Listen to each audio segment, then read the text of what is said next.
इब्रार मूं तोखे 10 दफ़ा ॿुधायो आहे त हू मुंहिंजी सहेली जो मुड़ुसु आहे, जस्ट मूंखे घर ड्रॉप करण आयो हो, पर तुंहिंजो हरू भरू जो शक ख़तम ई नथो थिए। मुंहिंजी हिकु ॻाल्हि कन खोले ॿुधी छॾ, मूंखे तुंहिंजो इहो सहेलियुनि सां घुमण फिरण बिल्कुलु पसंदि न आहे। पर छो इब्रार, इहा त ग़ुलामी वारी ज़िंदगी आहे। तूं मूंखे क़ैद करे रखण थो चाहीं?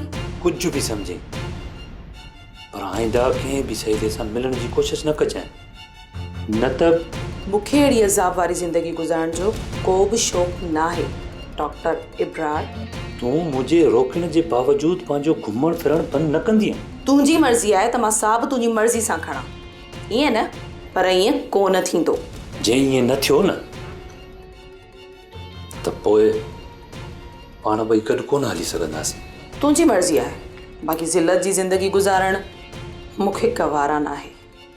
तूं हाकिमनि वांगुरु हुकुम हलाई ऐं मां ग़ुलाम बणिजी तुंहिंजो हुकुम मञा। सॉरी, मां तुंहिंजी ज़ाल आहियां, का ग़ुलाम न। बस कर किरण, बस। जीअं ज़ुबान काकेड़ मां कढी कटे ॿाहिरि पिटी करे छॾींदुसि। मतां पंहिंजो पाण खे अहिड़ो मुतबर सम्झियो अथई। हीउ मुंहिंजो घरु आहे, मुंहिंजो। अॼु खां पोइ हिकु क़दम बि घर खां ॿाहिरि न कढजांइ। हीउ तुंहिंजे पीउ जो घरु न आहे जिते तोखे एतिरी आज़ादी मिलियल हुजे। हीउ मुंहिंजो घरु आहे। त पोइ मूंखे बि हिन घर में रहण जी का ज़रूरत न आहे, छो त मां अहिड़े शकीन मिज़ाज माण्हू सां ज़िंदगी नथी गुज़ारे सघां। इते ई वेही रह, ॿई टंगू भञी मुंडो करे वेहारे छॾींदुसि घर में। मथां सम्झे त मां पंहिंजे पीउ जे घर में आहियां, उनजी दर्दगी आहियां।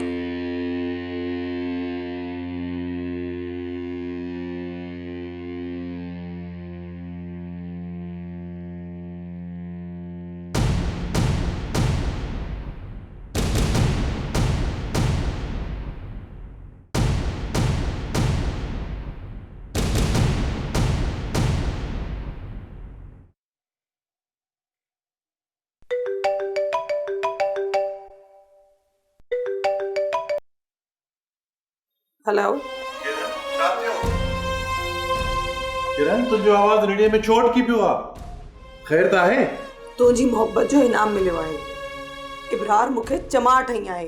किरण, मां तुंहिंजो मतिलबु कोन सम्झो। इब्रार तोखे ई मूंखे ॾिसी वरितो आहे ऐं मूंखे मारियो अथई। मां इब्रार सां वधीक टाइम नथी रही सघां। प्लीज़ साबिर, प्लीज़ मुंहिंजे लाइ कुझु कर। किरण, तूं परेशान न थी। अबरार जा उहे हथ ई न हूंदा जिन तुंहिंजे जिस्म खे आज़ारियो आहे। किरण, तूं इब्रार जो फोटो ऐं एड्रेस मूंखे व्हाट्सअप कर। सुभाणे इब्रार सुबुह जो सिजु ॾिसी कोन सघंदो। मूंखे इब्रार सां ज़िंदगी नाहे गुज़ारणी। मां पंहिंजे पाण खे मारे छॾींदसि, पर इब्रार सां गॾु कोन रहंदसि। हेलो हेलो हेलो किरण, हेलो हेलो।